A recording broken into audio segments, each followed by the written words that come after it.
Bienvenidos a El Amanecer Terrestre. En este podcast entrevistaremos a investigadores y académicos con los que intentaremos entender toda la evolución del universo y el lugar de nuestra especie en él. Todo ello desde un punto de vista interdisciplinar e unificador, el que nos ofrece la gran historia. Soy Olga García Moreno, profesora e investigadora del Departamento de Geología en la Universidad de Oviedo, y cada 15 días estaré acompañada por especialistas que nos ofrecerán su manera de entender esta evolución cósmica desde sus propias disciplinas.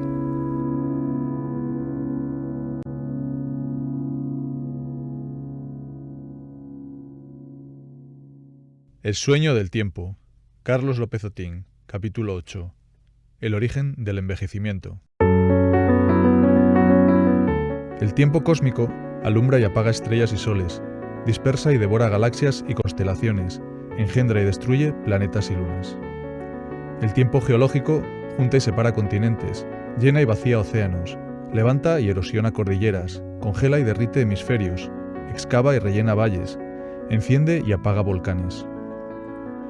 El tiempo biológico crea bacterias y algas, intoxica y oxigena la atmósfera, puebla de seres microscópicos el mar y la tierra, inventa plantas y animales, genera y extingue especies incansablemente, una tras otra, incluidas algunas de las que parecían intocables, como los dinosaurios, los mamuts y los neandertales.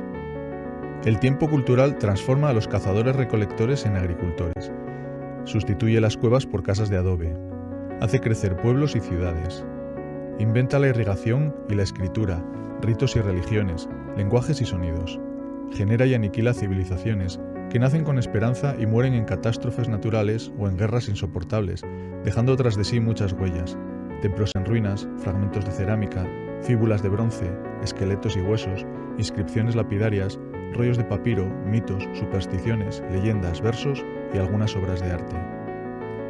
Pero mientras todo esto sucede, el tiempo biológico sigue trabajando sin pausa, día y noche, hasta que al final, ese mismo tiempo que crea a los seres vivos es el que los apaga. A las secuoyas y a las rosas, a los leones y a las gacelas, a las ballenas y a las amebas, y también al Homo sapiens sapiens, el ser humano que sabe, y por eso piensa y sueña el tiempo, y acaba construyendo esta gran historia del tiempo del mundo y del tiempo de la vida.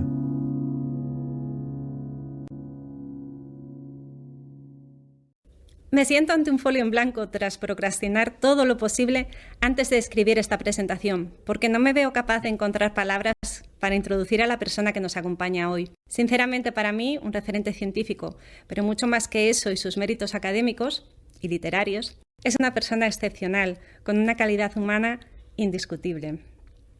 Es un verdadero lujo, aunque suene atópico, contar hoy con el doctor Carlos López Otín, catedrático de Bioquímica en la Universidad de Oviedo y uno de los investigadores españoles de mayor relevancia internacional. No quiero en esta presentación obviar su labor docente en nuestra universidad, con la que han podido deleitarse decenas de promociones de biólogos. Sus trabajos sobre el genoma humano, el cáncer, el envejecimiento y recientemente su integración de todos los aspectos importantes para la salud humana han cristalizado en dos excelentes e hipercitados artículos titulados el primero Las claves del envejecimiento y el último Las claves de la salud, que podéis encontrar en las notas que acompañan a este podcast. Pero más conocidos para la audiencia no especializada son los dos primeros ensayos de su trilogía sobre la salud humana, La vida en 4 letras y El sueño del tiempo, este último coautorizado con Guido Kroemer, ambos publicados por Paidós. El tercero está en camino y espero que él nos pueda contar un poco más sobre él. Pero por mucho que diga sobre este reconocido y premiado científico, no va a ser nada comparado con lo que podemos escuchar en este diálogo que vamos a tener, que considero es un regalo. Muy bienvenido, doctor López Otín. Muchas gracias, Olga. Muy contento de tener la oportunidad de hablar contigo de la gran historia, partiendo de nuestra pequeña historia, que es la particular de cada uno. Pero si miramos lejos, todos somos capaces de formar parte del engranaje de la gran historia del mundo y, en mi caso, de la gran historia de la vida, que es lo que ha dirigido mi atención desde que, siendo un niño, me asombré por la naturaleza de los Pirineos, donde nací, los Pirineos de Huesca, y aunque parezca increíble, pues me empecé a preguntar qué era todo aquello, de dónde venía y si se podía entender. Y con el tiempo supe que sí, que la física era capaz de explicar cosas extraordinarias y que incluso era posible destejer el arco iris que salía de vez en cuando en la montaña. Y si eso se podía destejer, ¿por qué no vamos a poder destejer la vida y las enfermedades, ¿no? Que mi abuelo, que era el practicante del Valle de Tena, porque no había médicos que pudieran cubrir las necesidades de la población en aquellos tiempos, pues me animó a preocuparme también por las enfermedades. Y así fue como empecé a construir la pequeña historia durante más de 40 años ya de labor científica, y desde esa pequeña historia ahora creo que estoy en el momento adecuado para pensar de una manera integradora y con eso poder transmitir qué es lo que representa para mí la gran historia. Por eso es tan interesante dialogar contigo, escuchar las intervenciones anteriores de los podcasts que has grabado y animar a que la gente abandone el reduccionismo en el que nos movemos, la especialización extrema a la que estamos abocados casi por obligación, por necesidad, y dediquemos un poco de tiempo a mirar lejos. Es genial. Entonces, tú ya desde pequeño tenías esta visión del amanecer terrestre, ¿no? En el primer episodio contamos cómo se describe ese overview effect que los astronautas adquirieron al ver nuestro planeta, la Tierra, desde lejos, ¿no? Sin embargo, tú nos cuentas cómo esa manera de entender la naturaleza para ti fue calando ya desde bien pequeñito. Absolutamente. Me asombró la prodigalidad de la naturaleza, ¿no? Las montañas, los árboles, no tanto los animales, porque no era consciente de su diversidad hasta que nació mi hijo y me la enseñó, que esto es impresionante, forma parte también de la gran historia. Necesitas muchos ojos para que te ayuden a mirar incluso lo obvio. Yo nunca había visto un quebrantahuesos, pese a que estaban, hasta que llegó él, y el primer día que fui con él así un poco, dijo desde el coche, mira, ya hay un quebrantahuesos, ¿no? Y así tantas veces, ¿no? Necesitamos miradas que nos ayuden. Desde luego que sí. Con los estudiantes en geología siempre les decimos eso, que el ojo no ve lo que no conoce y aprenden a identificar los minerales, por ejemplo, porque con sus características, sus colores, sus formas, aprenden a ver. Es genial. Me gustaría, ya que estás aquí y aprovechando la publicación de tu último libro, El sueño del tiempo, que hablásemos un poco sobre él, sobre el tiempo, ya que es un factor clave en la gran historia. Y en gran historia sabemos que existe porque podemos estudiar la evolución de los sistemas, el aumento y el desvanecimiento de la complejidad. Sin embargo, en tu libro parece que intentas convencernos de que no existe, ¿no? ¿Qué es para ti el tiempo? No, de verdad que nunca intento convencer, solo hablar, como ahora, o escribir, y contar en lo que escribo aquello que creo que he aprendido porque me lo han transmitido otros. A la hora de hablar uno no se cuida tanto, pero a la hora de escribir yo creo que lo que dejas por escrito queda para siempre. Ayer se lo decía a una doctoranda, era el presidente de su tribunal de tesis, y le decía, la tesis es extraordinaria, pero hay que cuidar el lenguaje porque nunca más escribirás una tesis. Así que cuídalo mucho. Lo mismo con el libro, con los libros, ¿no? No trato de convencer, pero quien me convenció a mí son los físicos, los más listos de la clase, sin duda, el pensamiento más abstracto, los que han sido capaces de mirar más lejos que nadie y explicarnos cuál es nuestro lugar en el mundo y de qué está hecho el mundo. Luego, estos tienen mi admiración y me parece imposible que desde otras disciplinas pudiéramos aportar algo. De hecho, el origen de la biología molecular, que es a la que me dedico, está en la física.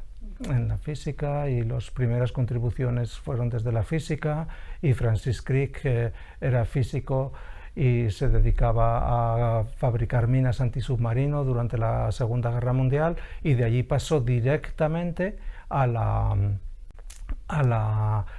descubrimiento de la doble hélice del DNA.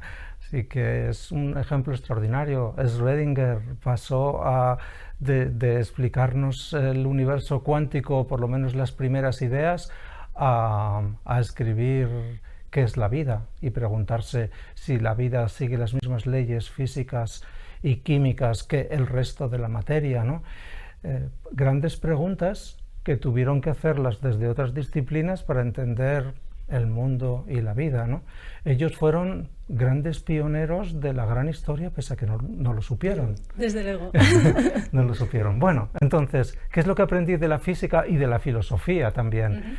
Pues que a medida que ha ido transcurriendo el tiempo, porque esto es una verdad ineludible, porque es una magnitud que podemos contar, y de hecho es la que da orden a la gran historia, la podemos contar, la podemos medir, ¿vale? Pero cuando se analiza desde el punto de vista de la física o de la filosofía en profundidad, sin deberle nada a nadie, sin llevar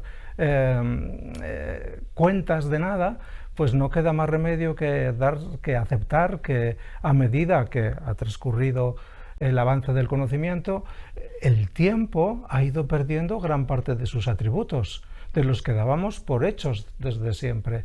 Y el tiempo no es uniforme, no es continuo, no es absoluto. Entonces, ¿qué le queda? Pues vamos a ver, vamos a escudriñar hasta dónde, y vas hacia adentro, hacia adentro, hacia adentro, hacia el mundo de lo minúsculo y hacia la nanohistoria, ¿no? En lugar de la gran historia, y te encuentras con el tiempo de Planck, que es esa magnitud más allá de la cual el tiempo ya no tiene sentido, no se puede medir, y ni siquiera hemos llegado allí, estamos muy lejos de medirla, ¿no? Pero llegar allí es llegar a la nada.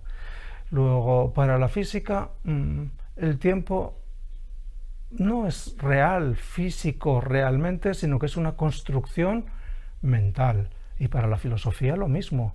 Y entonces de ellos surge también la idea de que mejor centrarnos en el presente y no andar siempre removiendo el pasado o tratando de anticiparnos al futuro, que eso nos lleva a la peor de las melancolías, que no es la del pasado, que es de donde surge el nombre de nostalgia, melancolía del pasado, sino las del futuro, que son las peores, porque si te quedas enganchado en la melancolía del futuro, la vida se vuelve muy triste y muy difícil. Quedémonos en el presente, lo dice la física, lo dice la filosofía, pero, y yo lo acepto y lo escribo y trato de resumir en un par de capítulos los argumentos para eso, y me lo creo.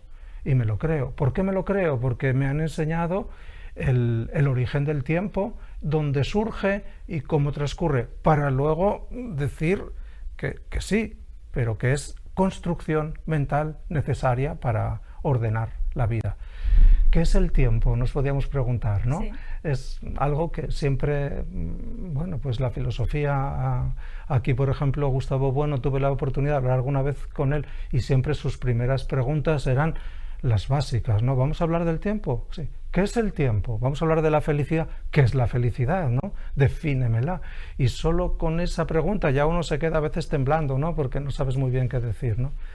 El tiempo, yo creo que la definición no puede ser única y tiene que ser dinámica, porque tiene que adaptar muchas pequeñas historias. Si acudimos a los primeros que reflexionaron sobre ello, fueron los filósofos. Aristóteles decía, bueno, ¿qué es el tiempo? Pues el transcurrir de las cosas, ¿no? No es decir mucho, pero es poner el punto en el problema, ¿no? Transcurrir de las cosas. No se preguntaba nada más, ¿no? Después hubo que llegar más adelante. El segundo de los campeones de la temporalidad, Newton, pues cuando se preguntó esto, pues llegó a la conclusión de que era una entidad absoluta que estaba en el origen de las cosas y que era común a cualquier objeto, ya seamos nosotros, ya sea cualquier otro ser vivo o ya sea cualquier otro, podemos decir, entidad, materia, que experimenta directamente el tiempo sobre sí mismo, una montaña, una cordillera, una aragonita, todo, ¿no? Todo experimenta el paso del tiempo. Y claro, Newton fue un gigante, pero estamos acostumbrados a idealizar a las personas, y los seres humanos, ninguno es un gigante, todos tenemos nuestras debilidades, nuestras vulnerabilidades, forman parte de nuestra esencia. Aristóteles, acabamos de hablar de él. Aristóteles, por decir que era mira, que pensó, inauguró la biología, pero fue capaz de decir que el cerebro solo era una nevera, era el lugar donde se refrigeraba la sangre, y con eso nació, convenció y murió. La verdad para él estaba en el corazón, y allí se marcaba el tiempo además, ¿no? Newton sería difícil encontrarle dificultades después de que explicó el mundo, ¿no? Fue el último de los magos, el último de los babilonios, el primero que vio un mundo real tal como es, que seguía unas leyes sin invocar a la magia. Y Newton, pese a eso, fue alquimista, y dedicó mucho tiempo y dinero a tratar de encontrar las leyes de cómo fusionar los metales y cómo transformarlos en oro. Y aún hizo otra cosa mucho más sorprendente, y es que fue, yo creo que la primera gran víctima de una burbuja económica, de una estafa piramidal, de estas que hay ahora. Pues sí, invirtió en una compañía que se llamaba, si mal no recuerdo, la Compañía de los Mares del Sur, que lo único que tenía bonito era el nombre. Todo lo demás era fake completamente, ¿no? Y se arruinó allí, ¿no? Y entonces yo creo que él mismo dijo, he sido capaz de entender los misterios del mundo, el universo entero y el movimiento del universo, y no fui capaz de anticipar los movimientos de la banca o de la bolsa, ¿no? O del dinero, ¿no? Y Einstein, que fue el que para mí, es máximo exponente del pensamiento humano, abstracto, científico. Y bueno, él no destruyó a Newton, no tuvo ningún interés en eso. Apoyándose en él, fue capaz de decirnos eso, que el tiempo era algo tan relativo que dependía del observador. Y al depender del observador tuvo que construir esa unidad entre el espacio y el tiempo, y al juntarlos empiezan a tener sentido los fenómenos del cosmos y de la vida. Y finalmente, pues había que introducir el mundo cuántico. Todo eso no funcionaba, él no pudo entender. Luego, pese a ser un gran dios mayor de los Homo sapiens, dejó sus lagunas y tuvo sus peculiaridades. Ya no digo solo humanas, que bueno, algunas dejaron mucho que desear, sino que bueno, pues yo siempre recuerdo que él nunca llevaba calcetines porque le molestaban, ¿no? Y porque se rompían, y a él le parecía eso pues una imperfección absoluta, ¿no? Luego, estas son las ideas reales del tiempo, ¿no? O sea, reales por decir el avance, ¿no? Los primeros, pero después hubo que poner contenido. Y aquí es donde entra ya la historia personal de cada uno. Jim Wheeler, otro gran pensador físico también, dijo que el tiempo en realidad es aquello que se ha inventado para que no pase todo a la vez.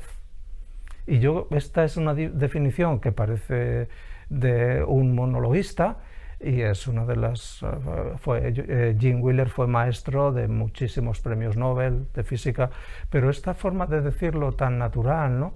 Que no pase todo a la vez, es para mí el verdadero valor del tiempo, ¿no? O sea, que nos dé un respiro la vida, que nos dé un respiro el cosmos, ¿no? Que nos deje un poco de tranquilidad, ¿no? Y eso es el tiempo, ¿no? Bueno, pues sí, me gusta mucho la literatura. Creo que el arte de la literatura, todas estas expresiones forman parte de nuestro verdadero sentido vital. Y uno de mis poetas favoritos, casi durante muchos años el más, Luis Cernuda, decía: el tiempo es una nada creadora. Y es verdad, ¿no? Nada. Él mismo no había estudiado física ni filosofía, pero los poetas son capaces de llegar a este nivel de introspección. El tiempo es una nada creadora, continuamente nos crea a nosotros el paso del tiempo. Un poeta también puede decir fácilmente que es una nada destructora, ¿no? Porque una vez que llega a un punto, empezamos a la otra rama de la parábola, la rama descendente de la parábola, ¿no? Y así podríamos decir hasta llegar a un tiempo que es exclusivamente nuestro y que es el tiempo emocional. Y este sí que es nuestro, ¿no? Porque para otros seres vivos, aunque tengan cerebro, no creo que sean capaces de llegar a esa introspección, como la que llegó Borges cuando dijo: estar contigo o no estar contigo, esa es la medida de mi tiempo. Y dicho esto, yo creo que ya podríamos cerrar el podcast y ya apaga y vámonos. Nos vamos y ya sabemos qué es el tiempo, qué es lo que no es, y todo lo demás son detalles. Me encanta, me encanta. Sobre todo que hayas podido explicar también lo que es una definición dinámica. Es algo que nosotros en Gran Historia siempre intentamos enfatizar mucho, porque la gran historia es la que es ahora. No sé cuál será la gran historia dentro de 10 años, o 20, 50, 100. Será o 1000. Eso es, o 1.000.000, hay que mirar la cosa. Dentro de 10 años, lo mismo que la evolución biológica, si nos miramos no habremos cambiado sustancialmente, salvo el proceso de entropía y envejecimiento, pero dentro de 1.000.000 de años habrá oportunidad para quien pueda mirar, ver, comparar y contarlo. ¿Por qué no? Claro. Sí. Y el conocimiento será distinto y sí, entonces el concepto será distinto. ¿Y qué tiene de distinto entonces el tiempo de la vida? El tiempo, o sea, en el libro, por ejemplo, para simplificar, distingo, aparte de decir que es dinámico y que hay muchos tiempos, dos grandes ramas, ¿no? El tiempo del cosmos, el tiempo del mundo, es el tiempo en el que habitamos. Todo. Nosotros, otros y lo inanimado. Todos habitamos en el tiempo del cosmos.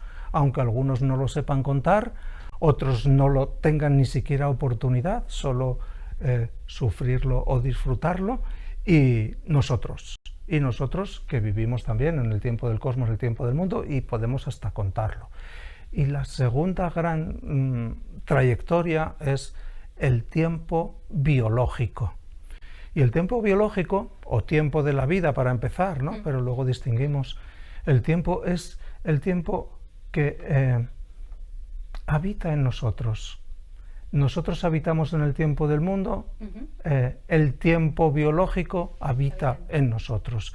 Y el tiempo biológico habita fundamentalmente en los seres vivos, aunque podríamos también darles un poco de beneficio de la duda e introducir dentro del tiempo biológico también a cualquier otra parte. Pero pongamos tiempo biológico asociado con aquellos organismos que tienen vida independiente, podemos decir. Bueno, pues en el tiempo biológico, este es el que surgió hace 3.800 millones de años. Aquí ya habéis contado previamente pues el origen del tiempo. Yo lo sitúo, aunque no lo defináis como el origen del tiempo, el origen de la gran historia empieza en el Big Bang. ¿Y por qué tiene que empezar allí? Porque para mí es el punto que marca la transición de la ignorancia absoluta a empezar a tener una esperanza de conocer. Y esto marca un punto, hay que marcarlo. Y ese punto, pues, por convención, 13.800 millones de años. Y yo me siento muy cómodo con él y no necesito incomodarme y decir, ¿y qué hay antes? Cuando te preguntan esto para provocarte, ¿no? Y para decir, y antes es que no había historia, no había ni gran historia ni pequeña, nada. Digo, antes nada, no había nada. Es maravilloso. No había nada, absolutamente nada. Feynman, uno de los discípulos de Jim Wheeler, físico, premio Nobel, inventor de la nanotecnología, su felicidad extrema era cuando no pasaba nada. Y se encontró, y es una anécdota que a mí me parece, la he incorporado a mi vida cotidiana. Iba un día por el campus y lo encontró un compañero suyo y le dijo: ¿qué te pasa? Que te veo tan contento. Y dice: sí, es maravilloso, ha sido un día increíble, ha sido un día extraordinario. Dice: ¿qué pasa? Si acabas ya de inventar la nanotecnología, has tenido el premio Nobel, ¿qué más qué has descubierto? Dice: nada. No me ha pasado nada, es un día en el que no ha pasado nada. Yo esos días los llamo los días Feynman. Y entonces son días muy, muy especiales, ¿no? Cuando son días de estos, porque yo los interpreto como días de armonía, de descanso, de reflexionar sobre lo bueno, ¿no? Bueno, pues... Esos días son los que debe de echar de menos mi hijo cuando dice que echa de menos el confinamiento. Eso. Le hacen falta más días. El confinamiento sirvió para crear... El artículo que para mí es el más profundo, que nunca escribí y escribiré, que es el de las claves de la salud, Hallmarks of Health, fue escrito durante el confinamiento. No se podría haber escrito en otro contexto. Necesitas un aislamiento y una manera de ver el mundo distinto. No se puede escribir yendo al laboratorio por la mañana, una clase o 3 clases de 9 a 12, luego un rato de escribir, luego mirar un experimento, luego pedir un proyecto, luego atender el teléfono. No, entonces, bueno. Luego, antes no había nada. No pasa nada, porque no hubiera nada, ¿no? Podíamos discutir sobre esto, ¿no? Pero yo lo llamo un día sin ayer. Pero tuvo mañana. Entonces, no tuvo ayer, bueno, tuvo mañana. Algunos se agarran a la fe y me parece maravilloso porque ya no necesitan que hubiera un día sin ayer. Había algo que puso en marcha el mundo, ¿no? Y luego hay la opción de que nos lo dejó en nuestras manos o lo sigue tutelando, ¿no? Yo prefiero pensar que lo que se abrió ese día fue el ritmo de la entropía. Desde entonces, esas condiciones extraordinarias donde no regían las leyes de la física, que había una densidad extraordinaria, temperaturas inconcebibles, ¿no? Y una entropía insignificante, minúscula, nula. Y a partir de allí, todo lo mueve la entropía. Yo creo que menos en Tenet, que es la película que por primera vez aspira a dominar la entropía, pero no nos cuentan cómo, es una pena, ¿no? Es una pena. Nos distrae con las balas que van de aquí para allá y los ejércitos y las luchas, ¿no? Pero no profundiza, ¿no? Pero bueno, si la quieres mirar con los ojos de la gran historia, te deja resaca, ¿eh? Pero te tienes que olvidar de todo el adorno de Hollywood, ¿no? Es una película que conjuga Hollywood con la ciencia más avanzada, por eso me quedo con Interstellar, comparativamente. Pero por primera vez se reta la idea de que la entropía no siempre va a más, ¿no? Y no nos movemos a favor siempre corriendo junto con la entropía, ¿no? Bueno, empezó la entropía y hace 3.500 millones de años empezó el tiempo biológico. Y en ese momento es cuando se produce el amanecer de la vida en algún lugar del planeta, y esto es sencillo de explicar también, ¿no? Siempre digo que si los físicos fueron capaces de decirnos que hace 13.800 millones de años empezó el mundo visible que conocemos, ¿cómo no vamos a saber decir desde la biología que hace 3.800 millones de años unas moléculas con capacidad autorreplicativa, ese es el secreto, capacidad de copiarse a sí mismas, fueron capaces de organizarse en unas estructuras un poco más complejas, protegerse en una membrana, decisivo, hay que protegerse de la agresión exterior, y allí ensayar durante miles y miles de años, estaba todo el tiempo del futuro por delante, hasta que se creó un código primitivo, enzimas capaces de catalizar reacciones, y a partir de allí el esplendor de la vida. 2.000 millones de años de aburrimiento bacteriano, solo organismos unicelulares, la colaboración era una entelequia, cada célula tenía un solo objetivo, dividirse, El sueño de una bacteria es crear otra igual, lo digo continuamente, y en el nuevo libro es un elemento central, ¿no? El egoísmo celular es un elemento fundamental de la evolución y de la vida hasta que se encontró una alternativa mejor, que es el altruismo. Este es un gran triunfo de la evolución y de la gran historia de la biología. La biología encontró moléculas capaces de replicarse a sí mismas. Primero se pensó que era el DNA, después echamos para atrás y todos los números los tiene el RNA, una molécula mucho más sencilla pero mucho más inestable. Hubo que hacer una doble hélice para generar estabilidad, hubo que cambiar el azúcar y convertir la ribosa en desoxirribosa para que sea menos reactiva para un código, hubo que cambiar el uracilo por timina, varias cosas que contribuyeron a estabilizar el DNA como material genético de la mayoría, no de todos, los seres vivos. Y con eso ya la evolución tuvo tiempo para trabajar. Seguramente hubo algún tiempo que coexistió moléculas de DNA y con RNA como informativas y poco a poco se fue quedando el RNA relegado a otras funciones. Hoy, porque la historia es cíclica y circular, hoy no podemos entender la regulación de la vida sin pequeñas moléculas de RNA que llamamos RNAs no codificantes o microRNAs. Siempre digo que me da vergüenza durante 20 años haber explicado la regulación biológica sin saber qué eran los microRNAs.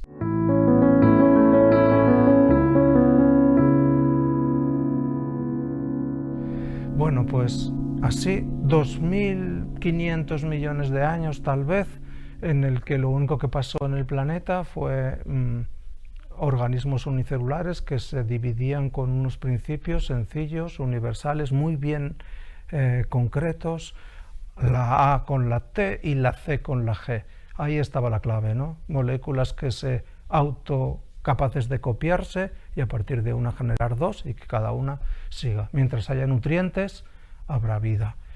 Pero el tiempo trajo yo creo que la primera amenaza para la gran historia no fueron amenazas geológicas, porque la Tierra es capaz de resistir casi todo. Viene de mucho más, de entornos mucho más agresivos en temperatura, en condiciones de fuerzas, explosiones, choques, colisiones, todo eso, ¿no?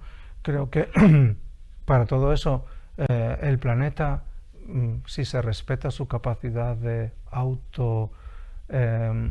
protegerse sin interferencia externa de daño, puede resistir. Pero esta primera esperanza de vida condujo al envenenamiento de la atmósfera y la vida tenía la vida contada. La vida tenía la vida contada, el tiempo contado. Y bueno, hasta que se produjo un acontecimiento que tiene que estar en letras mayúsculas en la gran historia, que no fue otro que el que unas bacterias grandes, que son las que dominaban el planeta, no eran capaces de metabolizar este oxígeno que producían como consecuencia de su actividad y que las empezó a intoxicar y se estaban muriendo absolutamente, y bacterias muertas, no vida, y habría que volver a esperar otra casualidad, otro azar, otros miles de millones de años tal vez para tener una segunda esperanza de amanecer de vida. Y aquí es donde yo digo, fue una simbiosis, no fue nada altruista. Había otras pequeñas bacterias muy discretas, ¿no?, que vivían a la sombra de las primeras y que éstas sí aprendieron a convertir el oxígeno en energía. En una energía que ya desde el principio tuvo nombre de molécula, ATP, adenosintrifosfato, y que es la energía que se sigue hoy utilizando como moneda de cambio en cualquier ser vivo, el ATP. Cada una de nuestras células gasta 1 millón de moléculas de ATP por segundo. Es impresionante, ¿no? Sí. O sea, son continuamente 1 millón de moléculas. Me parece impensable, ¿no? Es continuo la capacidad de producir y surge de unas pequeñas bacterias. Claro, alguien tomó esa decisión. La primera decisión de una bacteria grande es como la de una gran empresa, devorar a la pequeña.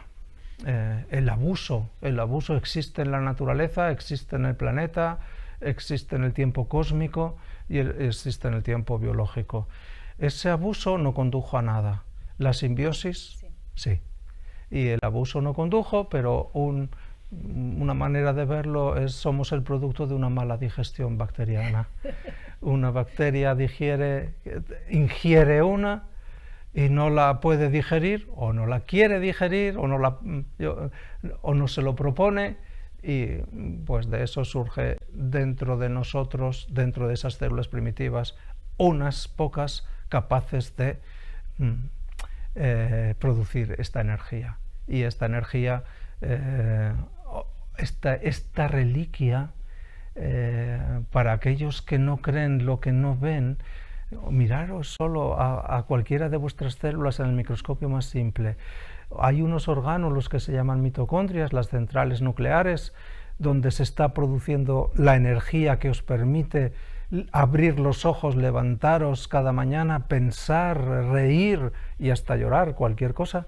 Toda esa energía se produce aquí dentro, y eso es un resto bacteriano porque tiene su propio genoma, que es bacteriano, y tiene los argumentos de forma, tamaño y función de una bacteria. Es circular, como el genoma de las bacterias, por decirlo, y es minúsculo. 16.569 letras de estas 4 letras de la vida, A, C, G y T, 16.569. Y las células en las que habitan las mitocondrias tienen 3.000 millones, ¿no? Esta es la diferencia, pero sin las 16.569 no podemos vivir.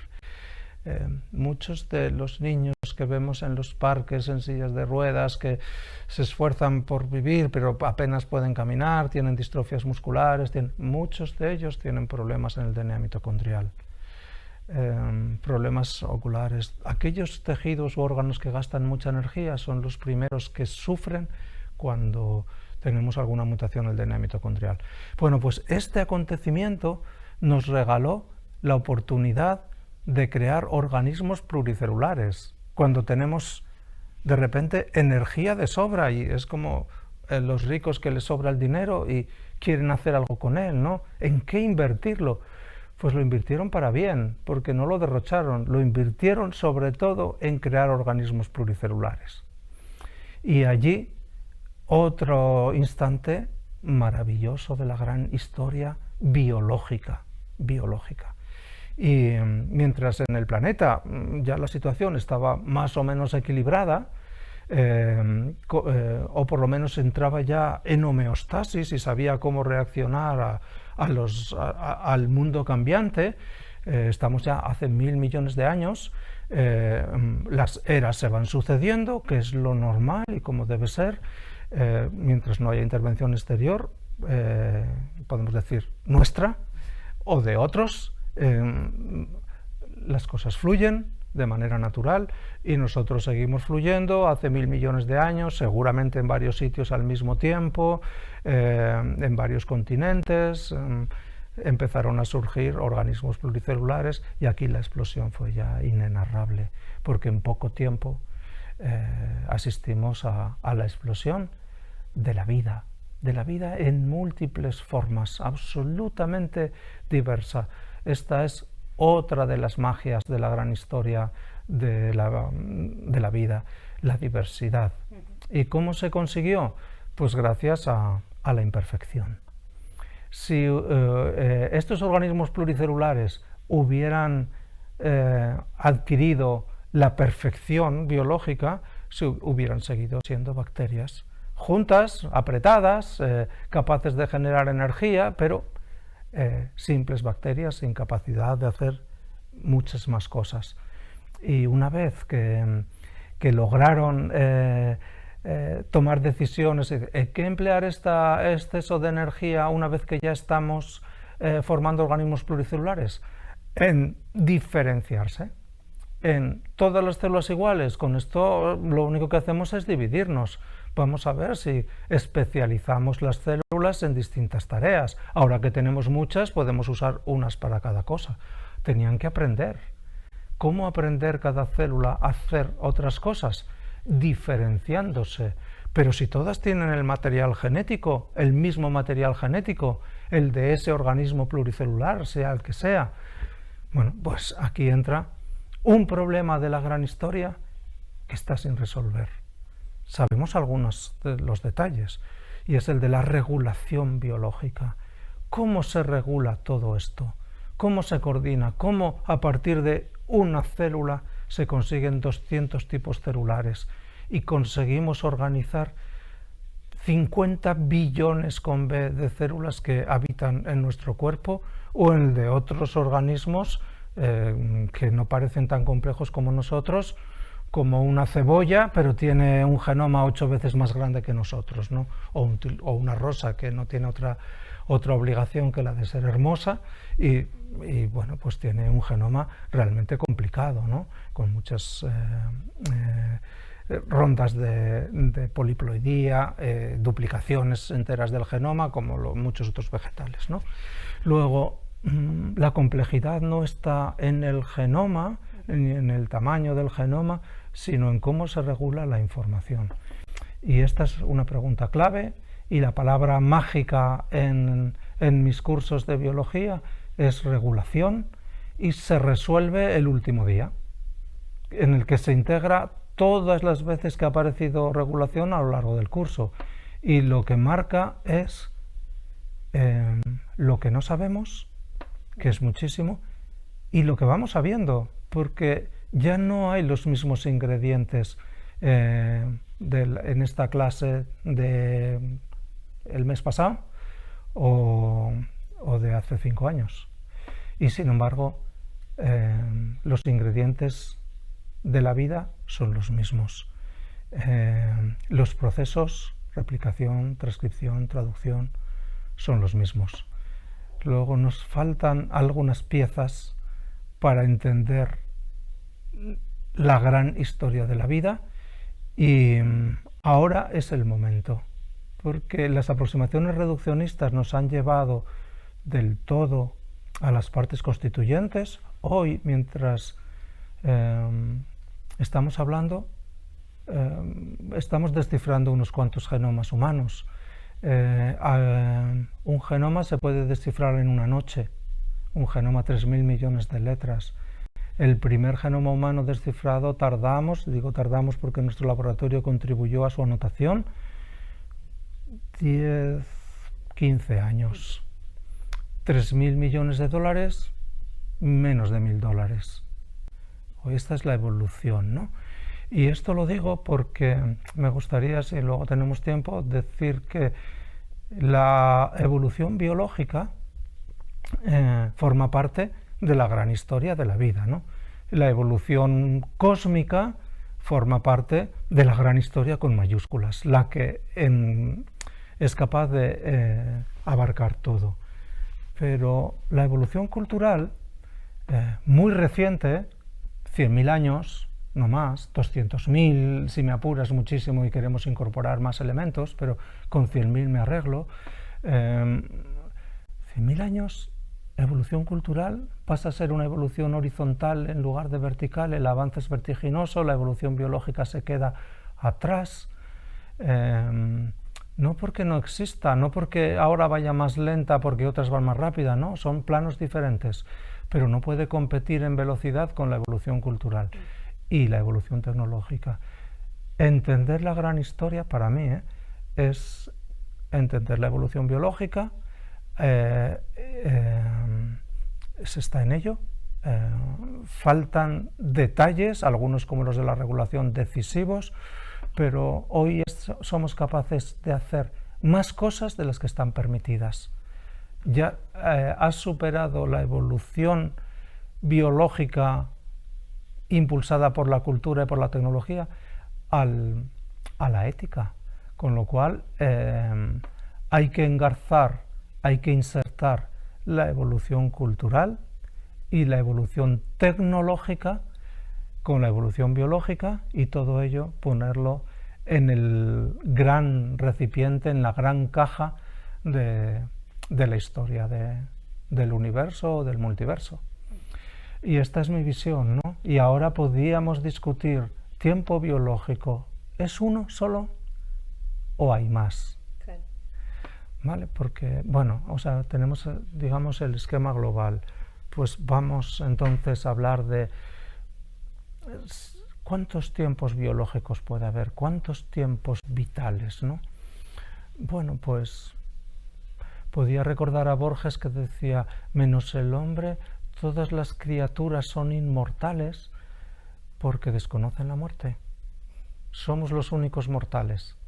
Esto es lo que nos hace diferentes. Es curioso, pero nosotros hemos pasado a tener un protagonismo central en la gran historia como consecuencia no tanto de la evolución biológica, sino de la evolución cultural, impulsada por unos cambios muy, muy certeros y muy pocos, en genes comunes a otros organismos que han experimentado la misma evolución biológica que nosotros hasta hace unos pocos millones de años.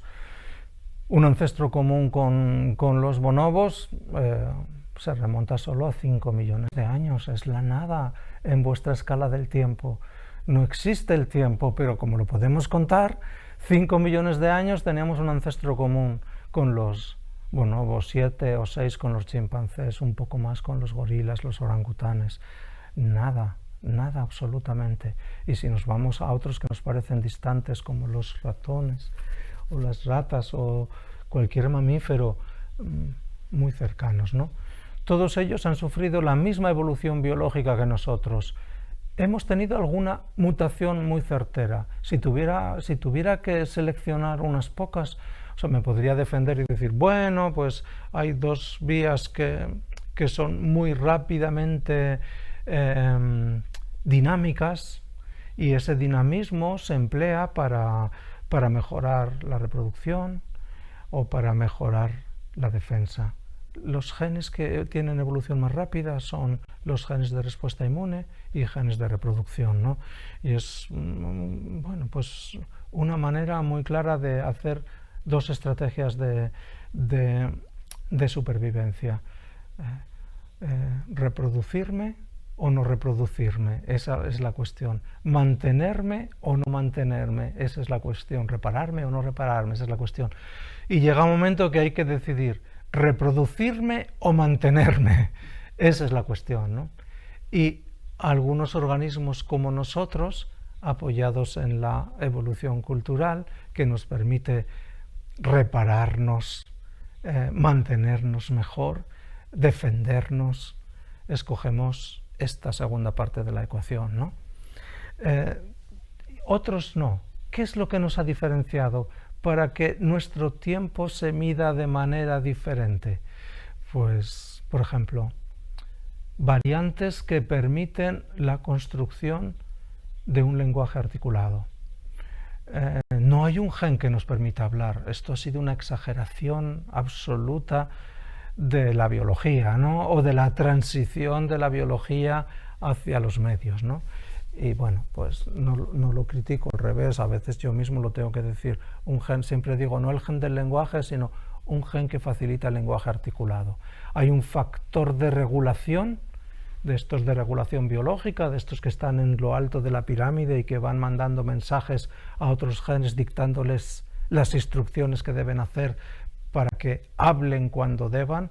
Los genes son muy discretos, solo hablan cuando se les pregunta, entonces tienen que hablar, y eso se lo pregunta, se lo indica a los factores de transcripción, factores de regulación, que no son estos pequeños RNAs, pero tienen otra dimensión ya conocida anteriormente, de habla o cállate. El dedo que se pone en el interruptor o que se quita.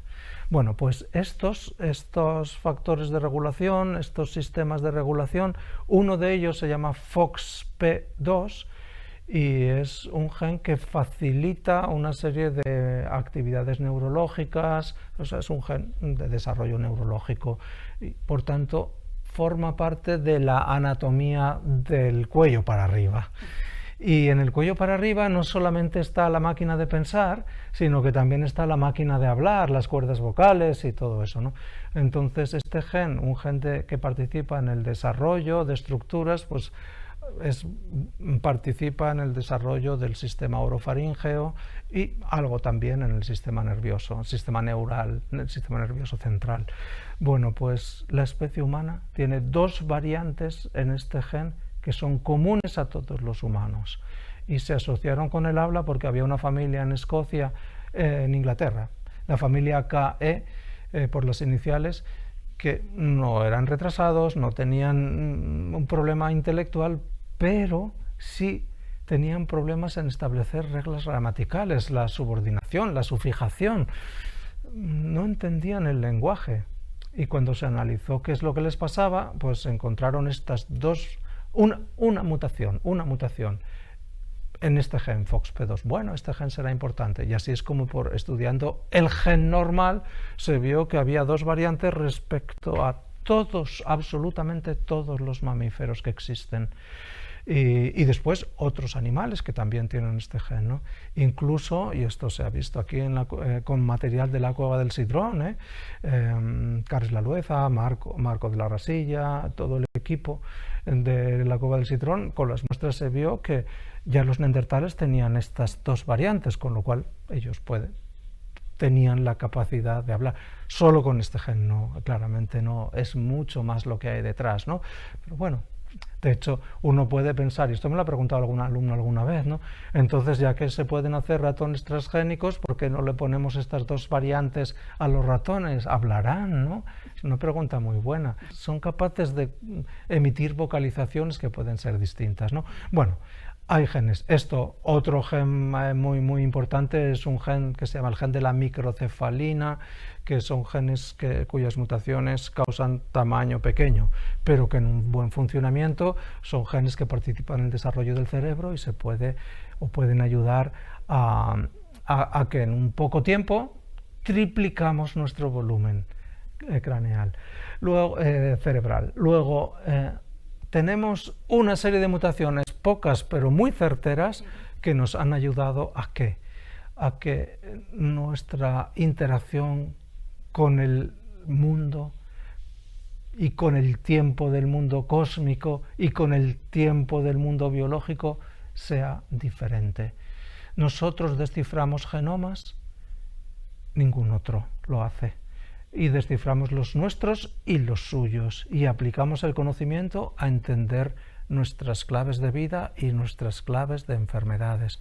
Nosotros pensamos el tiempo y lo medimos. Ellos lo interpretan porque también forman parte del planeta y siguen los ciclos de las estaciones y las migraciones son un ejemplo maravilloso del control del tiempo. ¿Por qué? Porque hay dos formas de medir el tiempo biológico, ¿no? Una que es con nuestros relojes internos conservados desde bacterias. Las bacterias llevan reloj, no tantos como nosotros, que tenemos una colección impresionante de relojes, y son todos de la misma marca que los de los ratones y los perros y los gatos y los primates. La misma marca. El modelo puede variar un poco, ¿no? Con algunos cambios de unos a otros, pero básicamente el diseño es el mismo. ¿En qué nos diferenciamos? En que somos capaces de medir los otros tiempos. Los otros tiempos de la vida. ¿Cuáles? Pues los tiempos de las emociones, por ejemplo, ¿no? Y también los tiempos sociales. Y para eso se inventaron los relojes, para crear sociedad, para construir sociedad. Los relojes ponían orden en la vida. Y el orden, a medida que fue progresando la sociedad, fue necesario.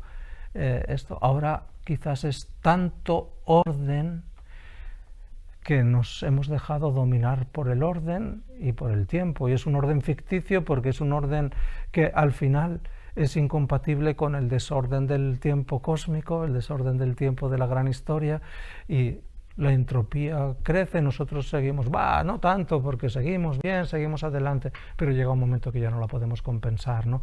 Nuestro orden deriva de desordenar el entorno, y eso lleva energía. Hay que comer mucho cada día para crear mucho ATP, pero llega un momento que ya no lo podemos compensar.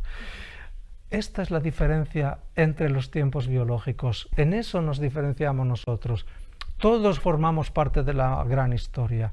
Todos dependemos unos de otros. Hasta los virus que llevan vida dependiente son minúsculos y sin capacidad de vida independiente. Pero fíjate cuánto mide el virus SARS-CoV-2 de COVID-19. 29.000 letras de estas. Nada, absolutamente nada. Y sin embargo, en un momento, 3 millones de muertos. En un momento, en un año, 3 millones de muertos.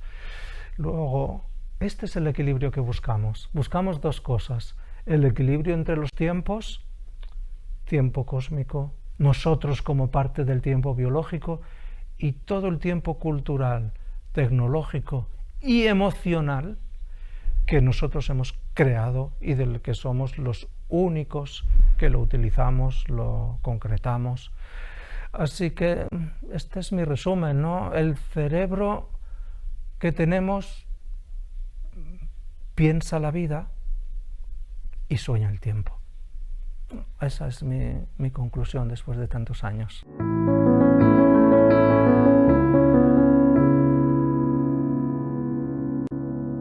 Es curioso con lo que comentabas respecto a esa diferenciación que tuvieron que hacer las células. En Gran Historia ponemos este símil con lo que ocurrió con la revolución neolítica, ¿no? Una vez ya tuvimos ese exceso de energía, como las células, ¿no? Ese exceso de alimentos con los que poder mantenernos, cómo surgió esa especialización también en la sociedad, igual que con las células. Y en realidad es lo que buscamos, ¿no? Esos procesos que se dan de manera similar y que tienen que ver con esos flujos de energía en los distintos regímenes de la gran historia. Y creo que es muy necesario que lo tengamos en cuenta. Y puede que también en búsqueda de esa manera en la que fue aumentando la complejidad en la biosfera, tengamos que echar un vistazo o tener más en cuenta, y ahí quizá tengamos que trabajar geólogos y biólogos conjuntamente, para ver cómo estaban cambiando también en ese momento las condiciones de la Tierra, porque la aparición de las primeras células hace 3.800 millones de años, esos 2.000 millones de años de aburrimiento fueron 2.000 millones de años de la geosfera, la atmósfera y la hidrosfera, de acostumbrarse a tener este nuevo elemento en el sistema, la biosfera. Y ahí se produjeron grandes cambios. Fue una época aburrida para la historia de la vida, pero bastante emocionante para la historia de la Tierra, y cómo la Tierra reajustó su equilibrio a ese nuevo elemento en el sistema. Y creo que ahí podría estar una de esas claves, y eso es algo que entendemos bien desde la gran historia, y a mí me parece súper interesante, es una de esas cosas que me apasionan. Está claro que la Tierra quiso acoger la vida, pudo haberla expulsado, pero decidió adaptarse. No tenía por qué. Podía haber aniquilado las esperanzas de vida y ya está, ¿no? Pero esta es la visión global, ¿no? De alguna manera, y como no le atribuimos conciencia a la evolución, ni la cósmica ni la biológica, tuvo que ser porque se alcanzó un equilibrio, porque se busca el equilibrio, porque la búsqueda de las claves de la homeostasis biológica rigen para el planeta y rigen para el universo y rigen para el multiverso, ¿no? Yo el otro día pensaba que aquí de lo que se trata es muy difícil, ¿no? Porque hay que pensar es pensar, ¿no? Y ahora lo que se demanda es mostrar datos, sí. datos, más que ideas, ¿no? Y queda poco espacio para pensar y para ser reconocidos quienes piensan. Por eso se piensa tan poco y se echan de menos ahora los pensadores, los que marcan el rumbo. Miras a ver quién está dando las ideas de lo que pasa en el planeta, en el nuestro, y es decepcionante, ¿no? Porque no reconoces que los líderes sean los grandes pensadores. Bueno, pero yo me parece que la esperanza es las mentes integradoras, el que sea capaz de disfrutar de eso y transmitir la idea de que se puede disfrutar, ¿no? Por eso escribo libros. Fue una terapia al principio, ¿no? Una terapia de eso, cuando pierdes cualquier esperanza de encontrar ya tu lugar en el mundo y pensabas que lo tenías y te desalojan de él, pues te quedas como quien desaloja a una especie de un planeta. Entonces, ¿por qué? Yo en el próximo libro, en uno de los capítulos, me convierto en un dinosaurio de los últimos que vieron el planeta, ¿no? Y reflexiono desde ¿qué está pasando? ¿Qué me está pasando, no? ¿Por qué está pasándome esto, no? Dos son los grandes problemas, la entropía y la ignorancia. De todos. La entropía no tiene solución, por eso en el sueño del tiempo soy muy crítico con quienes desde el conocimiento venden la idea de la eterna juventud, la inmortalidad, y que esto está a punto de llegar, y el Homo sapiens 2.0, como lo llamo yo, ya nos dicen que en el 2045, ¿no? Y en 2045 podrás hacer podcast y no podrás entrevistar al primer inmortal, pese a que está anunciado, no lo podrás entrevistar, ¿no? Entonces, ¿cómo? Es una pregunta recurrente en mí, ¿no? Bueno, pues en el libro nuevo trato de decir que hay una invulnerabilidad general, que es la enfermedad humana. Y la enfermedad no la podemos erradicar en su conjunto. Hay miles de enfermedades. Unas podemos, otras no. Pero siempre va a haber algunas. El cáncer, que es el objetivo fundamental, ¿no? de mis reflexiones tantas veces y tantos años de trabajo, ¿no? ¿Cuándo vamos a erradicar el cáncer? ¿Cuándo se va a curar? Son dos preguntas pésimas. Erradicar, nunca. Dicho así, es desesperanzador, por tanto, no se puede decir, pero aquí estamos hablando en otro contexto. Nunca, porque forma parte de nuestra esencia. ¿Cuándo se va a curar? Ya se curan más de la mitad. En un año hemos tenido una vacuna frente a algo que ha matado a 3 millones de personas, no una, 5 o 6, ¿no?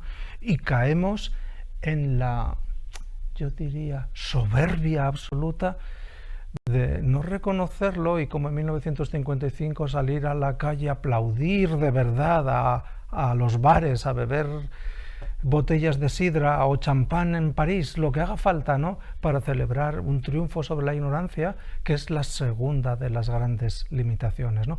Aquí nos quejamos o de la cola o de la marca de la vacuna. Esto es una soberbia humana impresionante, ¿no? Pues esa es la segunda vulnerabilidad, la ignorancia, y esta no la podemos resolver, sí, o sea que hay esperanza. Pero nos da pereza. No queremos, porque pensar cuesta, y lo que no es nuestro cuesta muchísimo, muchísimo, ¿no? Entonces, bueno, estos 3 libros son una trilogía sobre la vulnerabilidad humana, ¿no? La vulnerabilidad emocional, porque nos hace humanos, es el primer libro. La vida en 4 letras, en la que se explica que con 4 letras también podemos explicar las tristezas, las melancolías, y también el resurgir, el recuperarnos, ¿no? El tiempo, que es la mayor vulnerabilidad común a todos, común absolutamente a todos, y también se dan recetas de longevidad, pero no están basadas en grandes fórmulas y en productos muy caros, no, muy sencillas. La primera de ellas, si tuviera que escoger, mantener los relojes en buena forma, los de dentro, ¿no? No los de fuera. Evitar el estrés emocional, el estrés laboral, los tóxicos no son solo los virus, el tabaco y el alcohol, por decir tres. El principal tóxico para el Homo sapiens es el Homo sapiens. Y entonces, bueno, pues procurar, si hay toxicidad en alguno, todos somos capaces de crear toxicidad, seguro, pues procurar no hacerlo. Pero si no te importa, pues entonces, si la sufres, vete lo más lejos posible, no pierdas ni un minuto, no merece la pena. Y después, la armonía con el entorno, aunque no sepas qué es la gran historia. Ayer dije, mañana no me esperéis pronto porque tengo que ir antes a hablar sobre la gran historia. Y la pregunta fue, ¿y cuál es esa? ¿Qué historia es, no? Dije, pues lo que dice el nombre, la gran historia, la de todo y la de todos, la mía, la tuya, Olga, la de todos los que vayan a escuchar este podcast, y siempre pues tratar de estar integrados con lo que somos, ¿no? Y no es buenismo barato ni modas ecologistas, ¿no? Es un pensamiento muy profundo, ¿no? Y nada, me gustaría acabar, para no pasarnos de tiempo, algo que leí este fin de semana de otro de mis poetas favoritos, Joan Margarit, que tuve la suerte de compartir con él algunos de los momentos finales de su vida, porque se acaba de despedir de la vida, ¿no? Por una imperfección de estas que no pudo repararse, ¿no? Pese a que reparamos muchas, no pudo repararse su imperfección, ¿no? Y de los últimos poemas que escribió hay uno que me quedó grabado, y que me recuerda a la gran historia, porque decía algo así como, me están diciendo que están desapareciendo las amapolas. Y la pregunta era, ¿cómo vamos a entender entonces los cuadros de Van Gogh? Y me parecía una reflexión, ¿no? Es claro, uno ve los cuadros de Van Gogh y ve en alguno, pues sí, unas manchas de color que son los campos de amapolas de Francia, ¿no? En primavera. Si no entendemos, si desaparecen las amapolas, no entendemos los cuadros de Van Gogh, y si no entendemos los cuadros de Van Gogh, algunos estamos perdiendo la emoción del arte, y si no entendemos la emoción del arte, no nos inspiramos para escribir, o no nos inspiramos para estudiar, o no vamos a los museos, o no ponemos en casa, aunque sea un póster de un cuadro de amapolas, ¿no? No hay forma más sencilla que hacerlo, ¿no? De hacerlo que esto, ¿no? Es muy sencillo y no hacen falta grandes palabras, y aquí ya hemos gastado muchas. Muchas gracias, Olga. Muchísimas gracias, Carlos. Nunca sé cómo terminar estos momentos que yo querría prolongar ad infinitum, pero sí, es cierto, tenemos que terminar aquí, y te agradezco muchísimo tu aproximación a la gran historia, tu manera de entender tu propio trabajo en este contexto y saber explicarlo tan bien como lo has hecho. De verdad, muchísimas gracias. Aquí terminamos el episodio del Amanecer Terrestre de hoy, ahondando en el tiempo de nuestra gran historia, en el biológico y en el de los humanos. En la mano de cada uno queda cómo gestionar estos tiempos y cómo integrarlos, hasta cómo disfrutarlos. Esta hora de podcast espero que haya sido para vuestro disfrute. Recuerda, de nuevo, si te ha gustado este episodio, te invito a que compartas, comentes, los likes, bueno, todo eso que podéis hacer para que este proyecto siga adelante, y sobre todo poneros en contacto con nosotros en elamanecerterrestre@gmail.com para comentarios, sugerencias y todo lo que queráis para que este programa sea también el de todos. Nos encontramos entonces de nuevo en el siguiente episodio, y como siempre te recuerdo que ahora que has visto el amanecer terrestre, por favor, no te vuelvas a dormir.